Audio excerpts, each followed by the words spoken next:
This session is being recorded, and this is Sir Seymour Rahman. And today we have another important session. This is 5 days workshop. This is our second lecture, and this is day 2. कल की session में हमारी बात हुई थी pronunciations के हवाले से, and I explained you that it is possible to improve your pronunciation within 2 hours. Within 6 hours, you can learn the mechanism, that what mechanism works behind the pronunciation. आप लोग सोचते होंगे, मेरे ख्याल से नहीं सोचते होंगे कि वो कौन सा मैकेनिज्म है जो इस चीज के पीछे काम करता है कि पीयूटी पुट होता है और बीयूटी बट होता है, बुट नहीं होता. सोचने वाली बात है ना. अगर हमने लिखा है एक वर्ड DEBRIS, तो इसमें एस की आवाज क्यों नहीं आती सर? डेब्रिस ये क्यों नहीं होता, ये डेब्री क्यों होता है? इसके पीछे जो मैकेनिज्म है उसको गोरा कहता है IPA, इंटरनेशनल फोनेटिक अल्फाबेट्स, जिसके बारे में मैंने आपको एक 6 आवर्स का लेक्चर सेंड किया था. अगर आप वो सुन ले, अगर आप एक दफा वो सुन ले, आप यकीन करें आपकी बेसिक नॉलेज अच्छी हो जाएगी. मैं ये नहीं कह रहा you will improve your pronunciations. For improving your pronunciations मैंने आपसे कहा था कि आपको 3000 कीवर्ड्स सुनने होंगे. अगर आप 3000 कीवर्ड्स को सुनते हैं तो आपकी जो जनरल वोकैब्युलरी है वो आपके हाथ में आ जाएगी. 3000 वर्ड्स को सुन लो प्यारे बच्चों, सुन लो सुन लो सुन लो. देखो, जब लैंग्वेज लर्निंग की तरफ जा ही रहे हो तो सही स्टेप्स को फॉलो करो. अच्छा, यकीन नहीं आ रहा ना? देखो, मैं तुम लोगों को एक 10 मिनट की वीडियो का रेफरेंस और दे देता हूं. तुम लोगों को लगता है कि सर झूठ बोल रहे हैं ना, 3000 वर्ड सुन लो बैठ के, और कोई काम नहीं हमें. अच्छा देखो, मैं तुम लोगों को एक और रेफरेंस दे रहा हूं. एक बहुत खूबसूरत सी टीचर है, मैं उनकी वीडियो तुमसे शेयर करता हूं. सिर्फ 100 वर्ड्स, जब तुम उन 100 वर्ड्स को सुनोगे ना, 100 most common English words by, और अब आप लिखेंगे, पहले कल आपने फैनी लिखा था, आज आप लूसी लिखेंगे. और इन्होंने मोस्ट कॉमन वर्ड्स, मैं आपको इसका भी रेफरेंस भेज दूंगा. और जब आप इनके वर्ड्स को सुनेंगे ना, आप कहेंगे सर यही हमारे 100 वर्ड्स में से 50 गलत हुए. तो ये 3000 में से 100 वर्ड्स को निकाल के दे रहे हैं. ठीक है, अभी आपकी स्क्रीन पर आ रहे हैं, आप सुन भी लीजिएगा. ठीक है, चलिए ये देखिए, ये कल का एक छोटा सा रेफरेंस मैंने और दे रहा हूं आपको. Listen. Going to try and improve it with this. I've also ordered another one for voiceovers, so hopefully my audio quality from now on will be wonderful. One thing I am having trouble with at the moment is my focus, so please bear with me with this lesson, because I know that my focus isn't great. It's something I'm working on. So today's lesson is going to be a pronunciation lesson. Oxford did a study of over 1 billion words. अभी आपके सामने ये एक बात कहने जा रही है, आप उसको सुनिएगा कि how can you improve your pronunciation. ये अभी इसके ऊपर एक बात कहेगी, सुनना. नीचे अगर आवाज ज्यादा क्लियर नहीं आ रही तो नीचे सबटाइटल्स आ रहे हैं, उसको पढ़ते रहो. ठीक है. And they chose the 100 most used words in the English language. So I've taken those 100 words and I'm going to pronounce them for you. Now, in my opinion, the absolute best. क्या कह रही है? The absolute way to sound more like a native speaker. आप में से बहुत सारे students हैं जो चाहते हैं कि जब सर अंग्रेजी बोले ना तो बिल्कुल गोरे की तरह बोले. तो फिर देखो क्या कह रही है, अब एडवाइस सुन लो उसकी. Way to sound more like a native speaker is to imitate other native speakers. Imitate का मतलब क्या होता है? Copy. Imitate other native speakers. There is no other way out. मैंने आपको कुछ भी नहीं बताया, मैंने आपको देखे गोरों के वीडियोस के रेफरेंसेस दिए. क्यों? That is the only way which grammarians, English people have told us. If you want to improve your pronunciations, you have to copy native speakers. So I want you to imitate or to copy me. So I'll say the word and then you repeat. I'll say it again, and then you repeat, and then we move on to the next one. Now remember that I am speaking British English, so my pronunciation will be different to an American speaker's pronunciation. American English can be quite different, but just as beautiful. Now these words might seem quite easy to you because they're words that we use all the time, but really concentrate on the vowel sounds, because in many languages like Spanish you have 5 vowel sounds, and in British English we have 12 vowel sounds. अब ये आपको 100 words कितने minute की बेटा? 10 minute की। आज session के बाद ये आपके पास लिंक फॉरवर्ड हो जाएगा। लाजमी तौर पर इसके 100 वर्ड्स को सुन लीजिएगा तो शायद आप सर की बात मान ले और वो 3000 वर्ड्स को आज रात सोने से पहले सुन ले, क्योंकि उन 3000 वर्ड, इस 100 में से जब आपकी गलती होगी तकरीबन 10-15 वर्ड्स में आप कहेंगे तो 100 में 10-15 गलत है, तो ऑब्वियसली 1000 में तो 100-150 गलत होगी। ठीक है ना? चलिए, सो आई एम जस्ट, ये मैंने कल की एक लेक्चर का एक रेफरेंस था जो रह गया था, मैंने आज इसको पूरा कर दिया है। Now we are moving towards the next pillar of English language, that is syntax. अल्फाजों की तरतीब. This is another biggest problem in Pakistani students. आप में से कितने लोग ये जानना चाहते हैं, ईमानदारी से हाथ उठाइएगा, sir, why are we weak in English? Why can't we write good English? Why Pakistani, like why can't Pakistani students write and speak good English? Sir, हमारे साथ ऐसा क्या हुआ है, हमारे एजुकेशनल सिस्टम में ऐसी क्या कमजोरी है कि हम, हमारे बच्चे, आने वाली नस्ल अंग्रेजी में कमजोर ही रहने वाली है। और हम आज अंग्रेजी सीख रहे हैं और एक सीख भी लेंगे, 4 महीने में बहुत अच्छी अंग्रेजी बोलना भी शुरू कर देंगे। सर, क्या वजह है कि 1 साल बाद हमें इसको दोबारा सीखने की जरूरत पड़ जाएगी? ये सवालात कितने लोग पूछना चाहते हैं? ईमानदारी से हाथ उठाइए। मैं वर्कशॉप्स कंडक्ट करता था ना फिजिकल, तो मेरे पास इतने सवाल आते थे कि वो सारे सवालात अब मेरे जहनों में बैठ चुके हैं। तो ये सवाल मैंने आप सबसे कर लिए, क्योंकि यही सवाल आप लोगों के दिलों में है, जहनों में है। 25 लोगों की यही सवाल है। वक्त बच जाता है जब आप किसी काबिल, तो नहीं कहता मैं अपने आप को, कम से कम तजर्बाकार जरूर हूँ, तजर्बा जरूर है, 18 साल से पढ़ा रहा हूँ। काबिल कभी अपने आप को नहीं कहा। हमसे बड़े बड़े काबिल लोग बैठे, जब उनको देखते हैं तो हम कहते हैं कि हम तो उनके जूते की खाक भी नहीं है। ठीक है ना? हाँ, लेकिन ये जरूर सीखा है कि why are we weak in English. हम अभी तक जो हमारी नाकिस रिसर्च है वो आपके सामने रख रहे हैं, तमाम स्टूडेंट्स की भरपूर तवज्जो। सिंटेक्स, अल्फाजों की तरतीब। आपको पता है हमारे पास 2 तरह के वर्ड्स होते हैं। हमें आज तक ये नहीं बताया कि we have content words, we also have structural words. Content words and structural words. Content words क्या होते हैं? कंटेंट वर्ड्स वो वर्ड्स होते हैं जिनको हम वोकैब्युलरी कहते हैं। कंटेंट वर्ड्स वो वर्ड्स होते हैं जिनको हम वोकैबुलरी का नाम देते हैं, यानी कि नाउन, वर्ब, एडजेक्टिव, एडवर्ब। आप याद करें, आपको स्कूल लाइफ में इंग्लिश के चैप्टर्स पढ़ाए जाते थे, उसके बाद डिफिकल्ट वर्ड्स आपको पढ़ाए जाते थे, और वो डिफिकल्ट वर्ड्स की स्पेलिंग्स याद होती थी, पार्ट्स ऑफ स्पीच याद कराते थे। वो वर्ड्स कौन से होते थे? वो यही होते थे, वर्ब, नाउन, एडजेक्टिव, एडवर्ब। कभी ईमानदारी से बताइए, किसी भी क्लास में आर्टिकल्स, प्रेपोजिशन, कंजंक्शंस और ऑक्सिलरी वर्ब्स को पढ़ाया गया? और जरा याद करें, आप क्रॉस लगा सकते हैं, आपके पास क्रॉस का ऑप्शन है।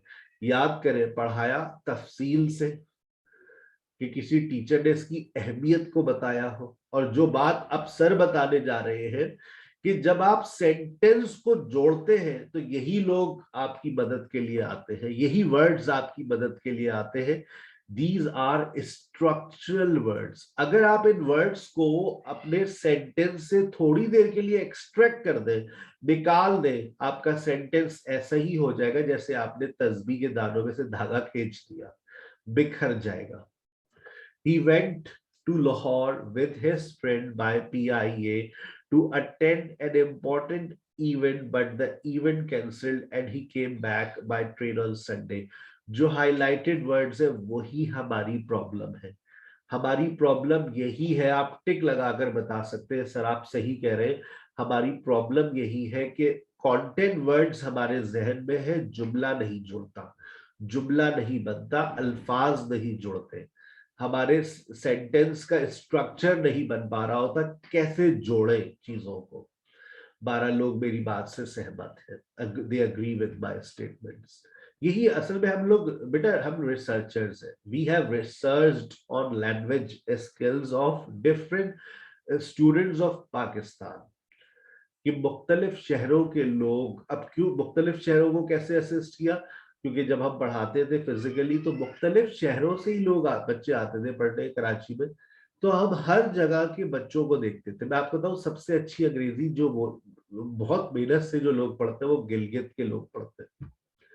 जो गिलगिती मेरे पास पढ़ने आते थे वो इस तरह से पढ़ते थे कि उनमें से बहुत सारे गिलगित में जाके उन्होंने अपने लैंग्वेज सेंटर्स खोले। दूसरा, हमारे पास जो पठान बच्चे पढ़ने आते थे, पठान लड़कियां, वो बड़ी मेहनत से पढ़ते थे। बस जो हमारे उर्दू स्पीकर्स आते थे कराची के अंदर, वो अगर पढ़ने वाला होगा तो पढ़ेगा, वरना अयाशी में लगेगा। मेरे आखिर में जो जब से मोबाइल फोन आया था ना, फिर तो सबने पढ़ना छोड़ दिया था, बस सेल्फियां दे सेल्फियां, पढ़ाई तो कम थी। तो फिर हम बहुत बहुत डिसअपॉइंट हो गए थे। सेलफोन के आने से लैंग्वेज क्लासरूम का माहौल सबसे ज्यादा खराब हुआ है, सबसे ज्यादा। और लेकिन अब मैं कहता हूँ सेलफोन के आने से लैंग्वेज क्लास को एक नई जिंदगी मिली है, डिसिप्लिन माहौल है, लर्निंग है, पॉजिटिव आउटकम है, और you can learn faster. I did not imagine it in 2014. I remember I resigned from physical teaching of language in 2014. Yes, 2014. Why? Because I was totally disappointed with the environment which created just because of cell phone. But now things have totally changed with the help of cell phone. Now you have changed the world, right? So sometimes वक्त लगता है और चीजें बदल जाती है। I am going to Lahore with my son on Saturday by Divo at 9 p.m. to attend an important meeting. आप देखें बेटा, articles, prepositions, conjunctions. अब तुम लोग, अब हो सकता है आज के सेशन के बाद आप ना आए, आपका दिल भर जाए, लेकिन तुम्हारे अंदर ये काबिलियत आ गई है कि आज के बाद जब भी अंग्रेजी का कोई सेंटेंस पढ़ोगे तो तुम्हारा मेन फोकस कहां पर होगा, सबसे ज्यादा किन चीजों को फोकस करोगे, ये जुमला जुड़ा कैसे है। यार वोकैबुलरी तो है ना हमारे पास, क्या हम लोग इतने गए गुजरे, लाइक क्लास PP1 से पढ़ते हुए आ रहे, बैचलर्स कर लिया, वोकैबुलरी नहीं है? वोकैबुलरी है, यकीन करो, you have good enough vocabulary, you have more than 5000 words in your memory। लेकिन प्रॉब्लम क्या है? प्रॉब्लम सिर्फ ये है, और ये कोई बहुत बड़ी प्रॉब्लम नहीं है आपकी। अगले आने वाले 3 सेशन से मैं वादा करता हूं ऑक्सिलरी वर्ब का मसला सॉल्व हो जाएगा। 24 घंटे के अंदर मैं वादा करता हूं आर्टिकल्स की प्रॉब्लम आप खुद हल कर देंगे। अगले 24 घंटों में प्रेपोजिशन का मसला भी हल हो जाएगा। कंजंक्शंस का मसला, जो 2 महीने का मेरा कोर्स होता है उसमें कंजंक्शन इस तरह से इस्तेमाल किए गए हैं लेक्चर्स के अंदर, इस तरह से पढ़ाए जाते हैं कि वो मसला 2 महीने के अंदर अपने आप डिसॉल्व हो जाता है। जरूरी नहीं है कि हर मसले को डायरेक्ट डील किया जाए, कुछ चीजें, क्योंकि इसमें कंजंक्शन क्या है, you have to combine sentences. इसकी गवाही मेरे कुछ स्टूडेंट्स दे सकते हैं, अगर वो आजकल जो मेरे पास पढ़ रहे हैं, अगर कोई करंट स्टूडेंट बैठा हुआ है तो मुझे बताइएगा क्या मैंने आप लोगों को सिखाया है how to combine 2 positive ideas and 2 negative ideas. आप लोगों ने अपने फर्स्ट और सेकंड वीक के अंदर ये चीज सीखी, अगर कोई करंट स्टूडेंट है, मेरे ख्याल से सपना है और बाकी मुझे नाम इतने याद नहीं, आप टिक लगाकर बता सकते अगर कोई मौजूद है करंट स्टूडेंट में से, क्योंकि करंट स्टूडेंट अपनी क्लासेस ले ले बहुत बड़ी बात है। 6 घंटे के सेशंस होते हैं उनके। सादिया आ गई है, सादिया में, सपना भी आ गई। मैंने अभी कल और परसों जो अपने लेक्चर्स में सिखाया है, जब how to combine 2 positive ideas, how to combine 2 negative ideas, इसके लिए हमें कंजंक्शंस की जरूरत पड़ती है। एंड का इस्तेमाल, नीदर और नॉर का इस्तेमाल, अभी आगे चलेंगे तो फिर हम इनको व्हेन का इस्तेमाल, इफ का इस्तेमाल, बट का इस्तेमाल, अनटिल का इस्तेमाल, एज सून एज का इस्तेमाल, सारे कंजंक्शंस है। ठीक है, ये सब हमारे लेक्चर्स में एडेड है। सर आर्टिकल्स का मसला कैसे हल होगा? आज के सेशन के बाद आपके पास आर्टिकल के ऊपर सर का एक लेक्चर आएगा, रिकॉर्डेड होगा, और आर्टिकल्स का एक टेस्ट भी आएगा आपके पास। ठीक है, और 24 घंटे होंगे आपके पास। कल के सेशन से पहले पहले आपको आर्टिकल्स का लेक्चर सुनना भी है और आर्टिकल्स के लेक्चर का टेस्ट भी देना है। ठीक है, और उसकी पीडीएफ भी हम आपको फॉरवर्ड कर देंगे। ठीक है ना, टेस्ट ऑनलाइन होगा, लिंक आपके पास आ जाएगा, आप उस पर क्लिक कीजिएगा और अपना टेस्ट अटेम्प्ट कर लीजिएगा। इसी तरह से आपको एक प्रेपोजिशन का लेक्चर फॉरवर्ड किया जाएगा, उसका टेस्ट फिलहाल नहीं आएगा, जिस दिन बन जाएगा मैं ऑटोमेटिकली आपको फॉरवर्ड कर दूंगा। ठीक है, लेकिन आपको आर्टिकल्स और प्रेपोजिशन पे सर के दोनों लेक्चर्स आज फॉरवर्ड हो जाएंगे। आर्टिकल्स का लेक्चर 24 घंटे के अंदर सुनना है, पहले सुनना है, उसके बाद टेस्ट देना है, वरना फेल हो जाओगे। 50 मार्क्स का टेस्ट होगा, आपको 24 आवर्स में देना ही देना है। ठीक है, अब आ जाओ आगे। अभी सिंटैक्स की शुरुआत हुई है, अल्फाजों की तरतीब के ऊपर बात कर रहे हैं, यानी कि सेंटेंस फॉर्मेशन पे बात हो रही है। जब हम एक सेंटेंस को जोड़ते हैं तो 4 चीजें हमारी जिंदगी में आती है: subject, word, object and adverb. Sir subject, verb and object तो सुना था, एडवर्ब पहली मर्तबा सुन रहे हैं कि सेंटेंस में आता है। ये बहुत इंपॉर्टेंट है आपके लिए, क्योंकि ये एडवर्ब बेसिकली क्या है, ये टाइम एक्सप्रेशन को जाहिर करता है।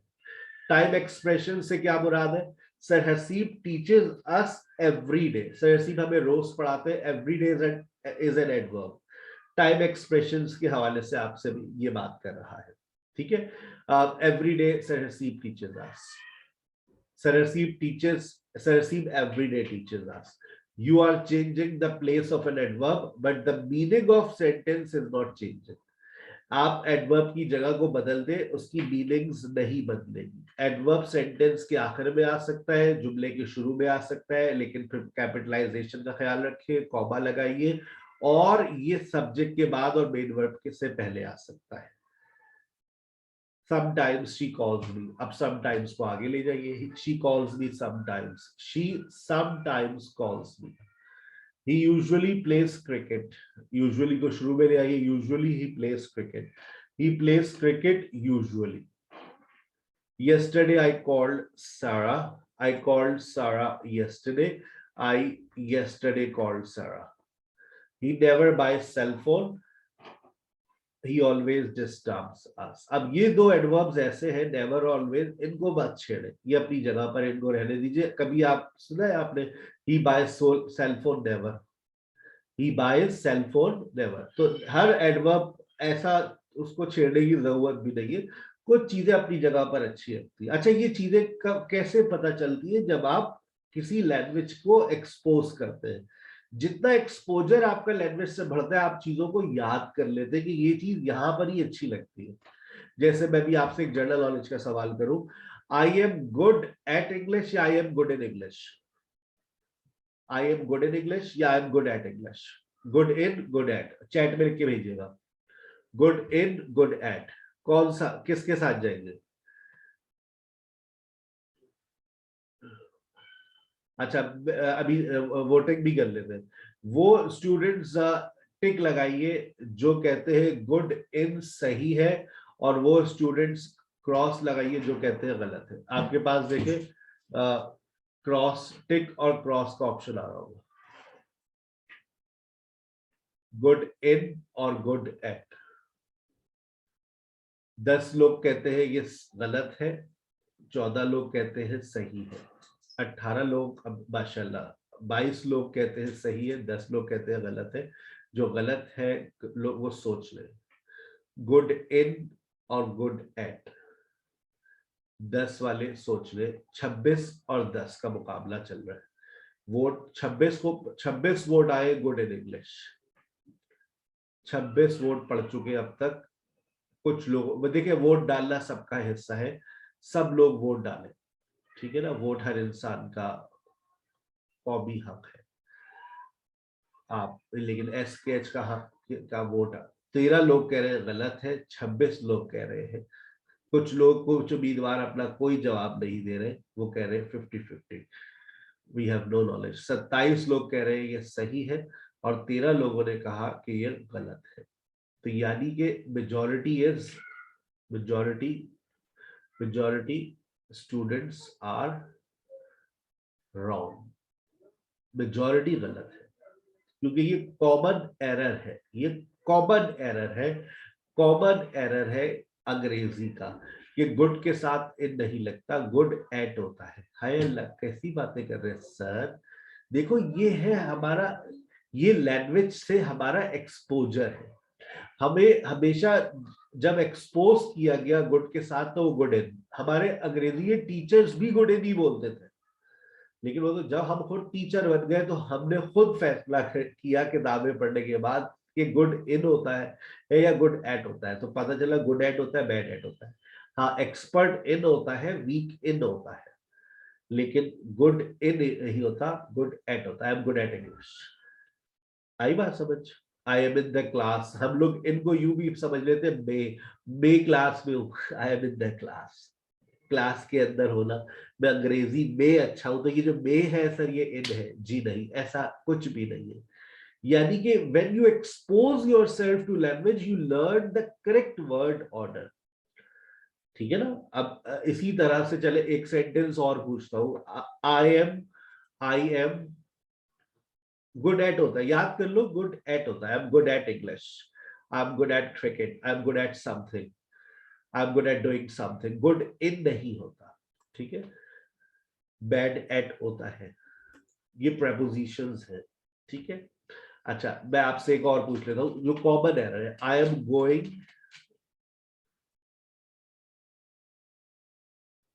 टू होम या I am going home,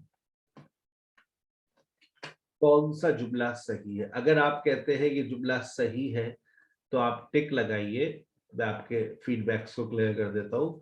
I am going to home, I am going home, preposition तो लगेगा ना।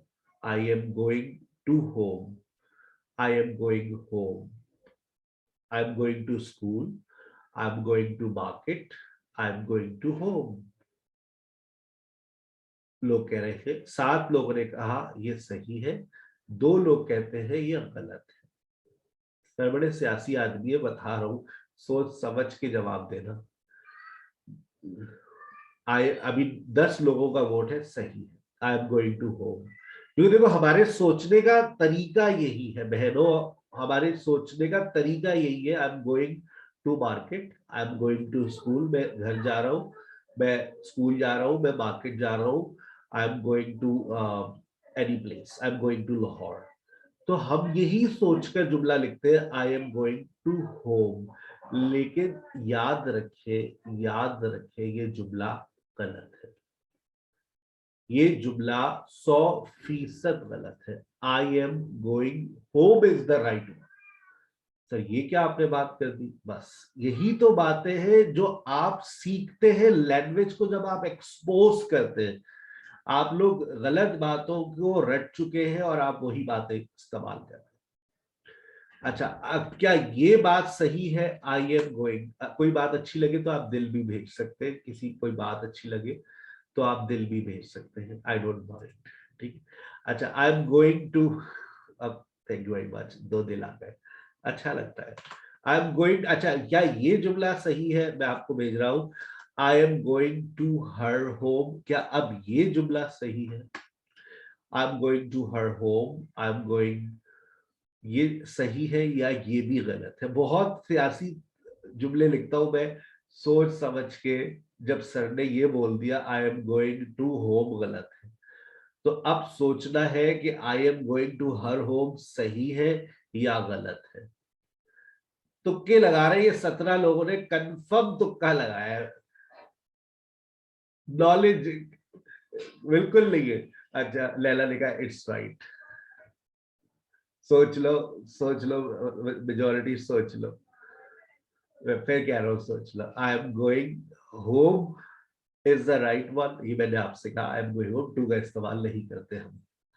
लेकिन फिर किताब ये कहती है कि देखिए देखिए देखिए, अच्छा सुन ली नहीं ग्लोरिया, सुन लो, अगर होम से पहले टू लगाना फौरन जायज नहीं, लेकिन अगर होम से पहले आप कोई डिटर्मिनर लगा दे, her home, his home, their home, my home, तो टू लगाने में कोई हर्ज नहीं है, क्योंकि आप होम से पहले टू नहीं लगा रहे, आप हर से पहले लगा रहे।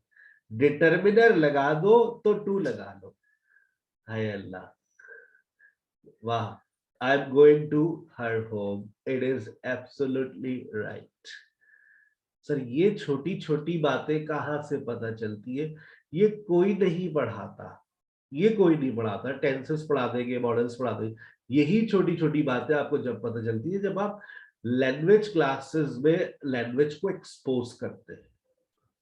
ठीक है सर, आप ऐसी बातें पढ़ाइए ना, मैं आपको एक वर्कशॉप का लिंक भेज दूंगा, 100 मोस्ट कॉमन एरर्स। 1 घंटे की वर्कशॉप के अंदर 100 एरर्स पढ़ लेना, दुआएं दोगे फिर। ठीक है ना, उसका टेस्ट भी है, देना चाहो तो दे देना, लेकिन अभी नहीं, फिलहाल अभी आज आर्टिकल्स का कल रख लेंगे, ठीक है ना, उसका टेस्ट कल रख लेंगे। आज आर्टिकल्स को टारगेट करना है, उसको सुनना है, उसकी पीडीएफ आएगी, उसका टेस्ट देना। कल एक और वर्कशॉप दे दूंगा, उसको सुनना, उसकी पीडीएफ, उसका टेस्ट, फिर आएगा मजा। ठीक है बेटा, चले अब आइए, हमने अभी सेंटेंस को किस तरह से बनाया, subject plus verb plus object plus adverb. ठीक है बेटा, यानी कि एडवर्ब की जगह को तब्दील कर लो, कोई परेशानी नहीं है।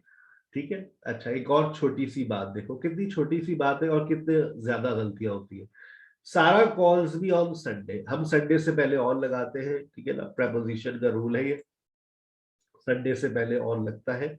लेकिन अगर मैं कहूं सारा कॉल्ड मी लास्ट संडे, सारा कॉल्ड मी लास्ट संडे, अगर मैंने कहा सारा कॉल्ड मी लास्ट संडे, इसका मतलब इसका मतलब इसका मतलब ये है कि अब जब लास्ट का वर्ड आ जाएगा you will use no preposition, no preposition required, no preposition required when you are using last. जब लास्ट का वर्ड आएगा, अब ये नहीं लिखेंगे आप Sara called me on last Sunday. इसी तरह से नेक्स्ट का वर्ड आ जाए या दिस संडे आ जाए, this Sunday, last Sunday, next Sunday, कोई प्रपोजिशन नहीं लगता। ठीक है, इसी तरह से दिस लास्ट जनवरी भी होता है, तो फिर जनवरी से पहले आप इनका इस्तेमाल नहीं करेंगे।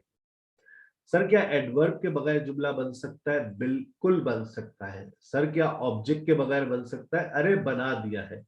क्या सब्जेक्ट के बगैर जुमला बन सकता है? पहले ऊपर दो स्टेटमेंट्स देख ले, एडवर्ब के बगैर सेंटेंस बनाया, Sonia plays cricket, Sara drink Pepsi, they drive a car, I eat food, he writes a letter. Subject plus verb, she talks, she taught, she teaches, I understand, birds fly, she knows, she works. I am making this sentence without an object, I am making above sentences without an adverb. It means that we can make a sentence without an object, without an adverb. मेरा आप सबसे सवाल है, टिक लगाकर बताइएगा, can we make a sentence without subject? क्या subject के बगैर जुमला बन सकता है? या तो टिक लगेगा या क्रॉस लगेगा। देखते हैं कितने उम्मीदवार आप वोट देते हैं। 68 स्टूडेंट्स इस वक्त मौजूद हैं और 68 में से 13 लोग कहते हैं नहीं 15 लोग कहते हैं नहीं, 11 लोगों ने बना दिया है। 13 बराबर वोट हो गए, बिल्कुल 15 पे 15। वाह, कांटेदार मुकाबला। 16 पे 16, आधी कौम कह रही है 16-16 चल रहे, दोनों वोट 16 पे चल रहे, बड़ा। 17 कहते नहीं, 16 कह रहे बन सकता है। 18, वेरी गुड, 18 लोग कह रहे हैं बन सकता है, 17 लोग अभी भी इसके, 21 लोग कहते हैं बन सकता है, 17 लोग कहते हैं नहीं बन सकता। 17 को सोचना पड़ेगा कहीं वो कोई गलती तो नहीं कर रहे, एक जुमला दिख भी रहा है, उसके बावजूद 17 लोग गलत कह रहे नहीं बन सकता। होश के नाखून लीजिए, सोचिए, अपने जवाब के ऊपर सोचिए। 17 से 14 हो गए, माशाल्लाह। 23, वेरी गुड। 25, 26, 27 लोगों के वोट आ चुके हैं और इस दफा फिर साबित कर दिया कि पाकिस्तानी स्टूडेंट्स को वाकई अंग्रेजी नहीं आती। जो दिखता है वो होता नहीं और जो होता है वो दिखता नहीं। उम्मीद है आपको बहुत मजा आ रहा होगा आज के सेशन में।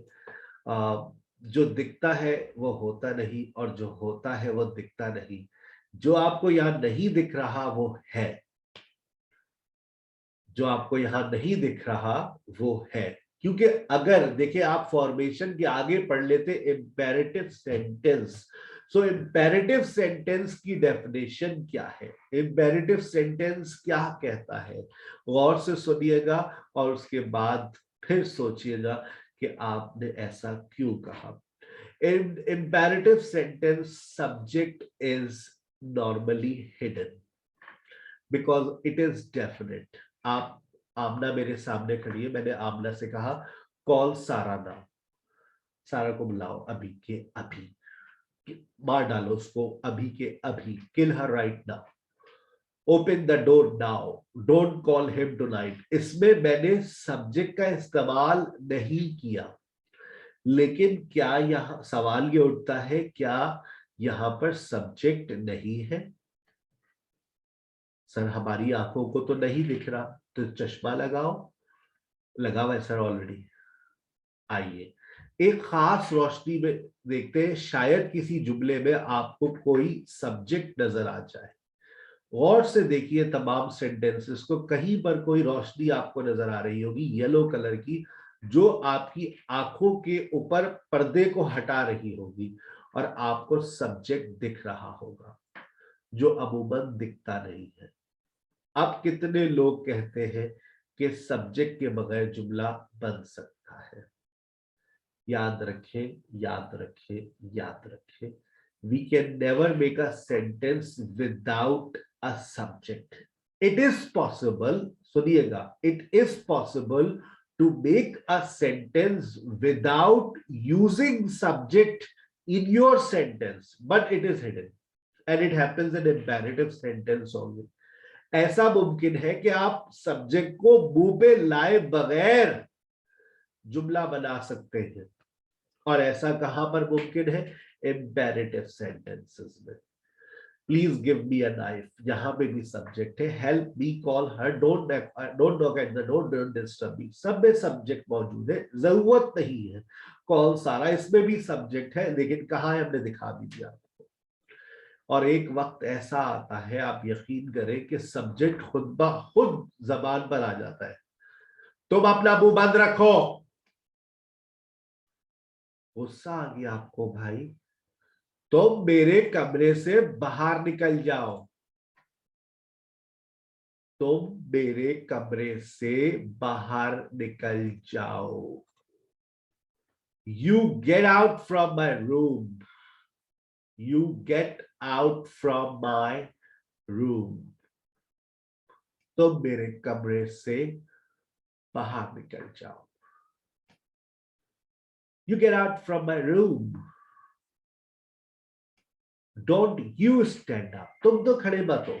स्कूल लाइफ की याद करें, पप्पू जो है वो टीचर से कहता है, miss miss may I go to washroom, तुम तो खड़े मत हो ना, डोंट यू स्टैंड अप।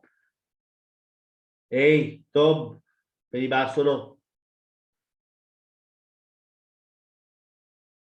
बात सुनो तो मेरी, यू लिसन टू मी।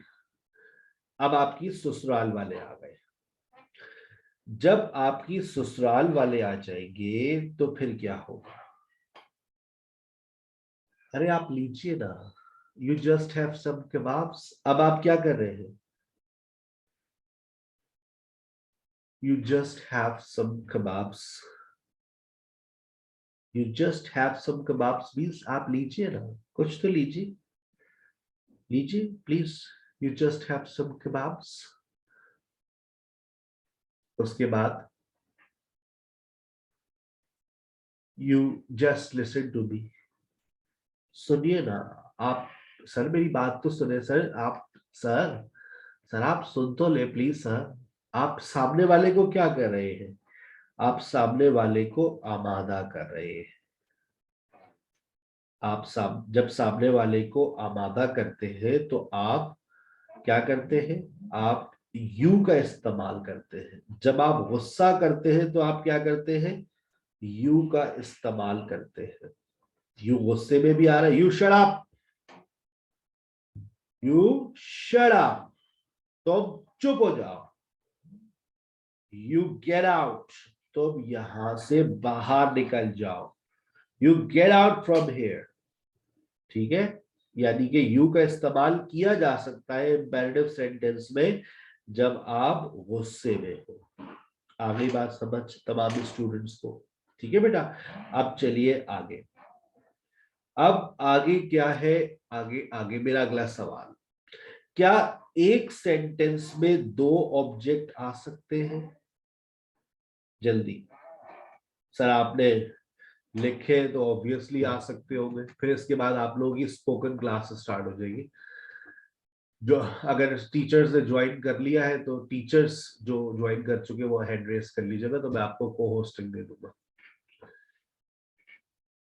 अच्छा अच्छा, अपने नाम से पहले मिस जरूर लिख दीजिएगा मुझे, वरना पता नहीं चलता। Miss Tabassum, miss Tahmina, miss Ayesha, miss Komal, miss Maria. Please आप अपने नाम पार्टिसिपेंट्स में जाकर टॉप पे जाएंगी तो आपको पता ही होगा नाम कैसे चेंज करते हैं। आपका नाम आ रहा होगा खूबसूरत सा, उसके पहले मिस लगा दीजिएगा ताकि पता चल जाए कि मिस कौन है और सर कौन है। ठीक है, चले, बहुत शुक्रिया। अच्छा, बिल्कुल आ सकते हैं एक सेंटेंस में दो ऑब्जेक्ट्स। आखिरी बात है मेरी, बहुत गौर से सुनिएगा। आज का असाइनमेंट मैंने आपको क्या दिया है? आज का असाइनमेंट आर्टिकल्स की वर्कशॉप को सुनना है। आर्टिकल्स की वर्कशॉप का पीडीएफ आपके पास आ रहा है।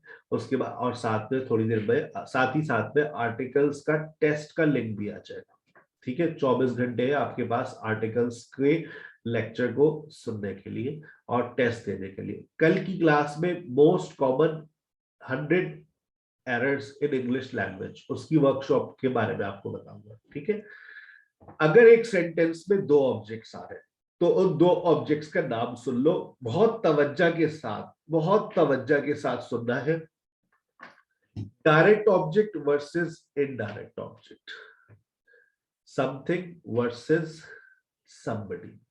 याद रखिए, direct object refers to something, indirect object refers to somebody। Direct object refers to something. अब समथिंग और somebody में आपको डिफरेंस पता है, ठीक है ना? आपने कमरे में से आपको आवाजें आ रही है, अब आपने कहा somebody is there। आपको अलमारी के अंदर से आवाज आ रही है, आपने कहा समथिंग इज देयर। खोला तो वहां बिल्ली बैठी हुई थी, गलती से आपने अपनी बिल्ली को बंद कर दिया था, तो समथिंग इज देयर। somebody और समथिंग में डिफरेंस पता है। अब समथिंग अगर पहले आ रहा है तो याद रखिए फॉर्मूले का टू आएगा। ये जो बात बता रहा हूं ये बुनियादी बातों में से है, अंग्रेजी की सबसे ज्यादा इस्तेमाल होने वाली फॉर्मेशन आपके स्क्रीन पर है। समथिंग टू somebody, डिक्शनरी को पढ़ोगे तो ये चीजें भरी हुई है डिक्शनरी के अंदर, somebody समथिंग। ये फॉर्मेशन देखिएगा कभी डिक्शनरी आप पढ़े तो somebody समथिंग और समथिंग टू somebody, ये बहुत लिखा हुआ होता है। somebody something, something to somebody, ये बुनियादी बातों में से समझ जाए तो आपके बहुत मसले हल हो जाएंगे। अगर समथिंग पहले आ रहा है तो प्रेपोजिशन अपने आप आएगा। अगर somebody पहले आ रहे हैं तो preposition की जरूरत नहीं पड़ती। दो sentences देखो, I asked a question और I asked Ali। अगर मैंने ये कहा I asked a question, I ask a question, I ask Ali, a question is something, Ali is somebody। आओ इन दोनों को साथ लेकर आते हैं। I ask a question, something पहले आ गया तो to लगाना पड़ेगा। I ask a question to Ali, Ali को पहले लिया। I ask Ali a question, I ask Ali a question। आ गई बात समझ? इसी तरह से अगर मैं ये कह रहा हूं I give Sadia a lecture, lecture को पहले लिया, I give a lecture to Sadia. हाँ सर, ये बात पहली मर्तबा पड़ी है कि एक सेंटेंस में दो ऑब्जेक्ट्स आ सकते हैं। उन दो ऑब्जेक्ट्स का नाम क्या होगा याद कर लो, direct object, indirect object. Direct object से मुराद क्या है? समथिंग। इनडायरेक्ट ऑब्जेक्ट से क्या मुराद है? somebody। अगर समथिंग पहले आएगा तो टू आएगा, अगर somebody पहले आएगा तो टू की जरूरत नहीं है। सेंटेंसेस आपके सामने। सर एक सवाल है जी, पूछे। सर ये कौन फैसला करता है? कभी आपने देखो ऊपर आपने ऑब्जेक्ट लगाया, फिर आप नीचे आए तो दो ऑब्जेक्ट्स लगा दिया। आपने एक ऐसी फॉर्मेशन भी हमें इस्तेमाल करके बताई जिसमें कोई ऑब्जेक्ट नहीं था। सर ये फैसला कौन करता है कि एक ऑब्जेक्ट आएगा, दो ऑब्जेक्ट आएंगे, ऑब्जेक्ट नहीं आए? बहुत ही अच्छा सवाल, आज का सबसे खूबसूरत तरीन सवाल। बता ऑब्जेक्ट से पहले कौन आता है और ऑब्जेक्ट किसके फौरन बाद आता है? आप चैट में लिख सकते हैं। ऑब्जेक्ट से पहले कौन आता है और ऑब्जेक्ट किसके बाद आता है?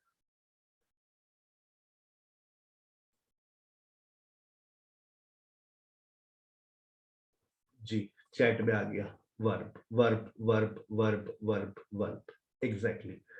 अब जब आपने वर्ब लिख दिया है तो याद रखे याद रखे याद रखे, हमारे पास दो तरह के वर्ब्स होते हैं जो फैसला करते हैं कि मेरे बाद ऑब्जेक्ट आता है या नहीं आता। सुन ले, बहुत इंपॉर्टेंट बात है। 4 मिनट की और बात है, फिर स्पोकन क्लास की तरफ जा रहे हैं आप लोग। ठीक है, मिस तबस्सुम आ गई है, मिस तहमीना आ गई है, मिस आयशा, मिस कोमल, मिस मारिया, 5 टीचर्स ने हमें ज्वाइन कर लिया है। ठीक है, और इसके बाद आपको डिवाइड कर दिया जाएगा 5 रूम्स में। ठीक है, आप 5 रूम्स में डिवाइड हो जाएंगे ऑटोमेटिकली, और आपकी ये सेशन चलेगा 7:30 बजे तक। ठीक है, 5 दिन तक, 4 दिन तक या लोग आप लोगों के साथ रहेंगे, और फ्राइडे को हमारा सेशन ऑफ हो जाएगा। मेरा बाकायदा जो सेशन स्टार्ट हो रहा है, जो पेड सेशन है, वो 4 जुलाई से स्टार्ट हो रहा है, जिसमें एडमिशन प्रोसेस स्टार्ट हो चुका है। लेकिन कुछ लोग अभी भी इंतजार में है कि उनके पास इनविटेशन आएगा, फिर वो अपना एडमिशन कंफर्म करवाएंगे। तो जब इनविटेशन आए तो जब करवा लीजिएगा, आई डोंट माइंड। कहीं ऐसा ना हो कि जब आप एडमिशन कंफर्मेशन का पूछे तो एक सेशन में हमारे पास सिर्फ 60 एडमिशन होते हैं, इससे ज्यादा नहीं होते। और आई थिंक 20+ एडमिशन कंफर्म हो चुके हैं, क्योंकि उन लोगों को इस बात का इंतजार नहीं था कि वो बेसिक्स की क्लासेस लें। 2 साल से पढ़ा रहा हूँ, 1000 लेक्चर्स यूट्यूब पे पढ़े हैं, वो देखने के बाद बहुत बड़ी तादाद है जो अपने एडमिशन कंफर्म करवा देती है। लेकिन कुछ लोग कहते हैं नहीं, पहले डेमो दो, हमें दिखाओ, हमें समझ आ रहा है नहीं आ रहा, फिर हम फैसला करेंगे, तो कहीं देर ना हो जाए। अच्छा जी, उसके बाद transitive verbs versus intransitive verb. गौर से सुनिएगा, आज की बात आखिरी बात है और इसमें एक बहुत बड़ी बात छुपी हुई है। ट्रांजिटिव वर्ब्स वो वर्ब्स होते हैं जो अपने बाद ऑब्जेक्ट ले सकते हैं। अच्छा, एक ऑब्जेक्ट लेंगे या दो ऑब्जेक्ट, ये कैसे पता चलता है? ये हमें याद करना पड़ता है। ये आगे देखो, लॉन्ग ब्रैकेट में तुम लोगों को VN और VNN नजर आ रहा है। VN और VNN क्या आपको नजर आ रहा है? बिल्कुल नजर आ रहा है। ठीक है, अब ये जो VN है, इसका मतलब होता है, लिख लो अपने पास, वैसे लिखा हुआ भी है, verb followed by single object. मैंने जिस तरह से लिखा हुआ है, एरो बनाया है, इस एरो का मतलब क्या है? Verb followed by, verb followed by single object. अगर VNN है, verb followed by, verb followed by double object, VNN. अच्छा सर, अगर इंट्रांजिटिव वर्ब है, इंट्रांजिटिव वर्ब का ऑपोजिट मतलब है, इंट्रांजिटिव वर्ब का मतलब है ऐसा वर्ब जो अपने बाद ऑब्जेक्ट नहीं ले सकता, तो सर वो कैसे लिखा जाएगा? वर्ब खाली, अभी तो VN है, वी खाली, ओनली वी लिख दे आप। वर्ब के बाद adjective, preposition, adverb, verb followed by adjective, verb followed by preposition, verb followed by adverb। अगर आपने इंट्रांजिटिव वर्ब्स को समझ लिया, ये लिमिटेड है। इंट्रांजिटिव वर्ब्स वो वर्ब्स होते हैं जो अपने बाद ऑब्जेक्ट नहीं ले सकते, नहीं लेते। नीचे देखो, I go to school every day, ये इंट्रांजिटिव वर्ब है, लेकिन फिर भी तुम लोगों से अगर पूछा जाए बताओ इसके अंदर ऑब्जेक्ट क्या है, तो तुम लोग बता दोगे सर जी स्कूल, सर जी स्कूल। दिमाग खराब हो गया है। सर की बात को फोकस करो, वर्ब के बाद क्या आ रहा है? ऊपर पढ़ो, एडजेक्टिव, प्रेपोजिशन, एडवर्ब। क्या तुम्हें प्रेपोजिशन दिख रहा है? उसके बाद नाउन आ गया, it means that this is intransitive verb.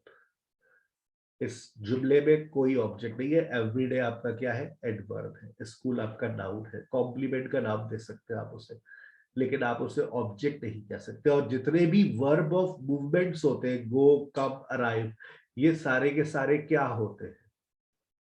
Intransitive. देखो, ही इज टायर्ड, एडजेक्टिव आ गया।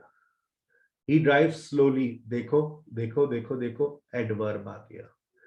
They all are intransitive verb. आज का आखिरी सवाल, बताओ, जल्दी से बताओ, पैसिव वाइज जब तुम लोग बनाते थे तो सबसे पहला काम क्या करते थे?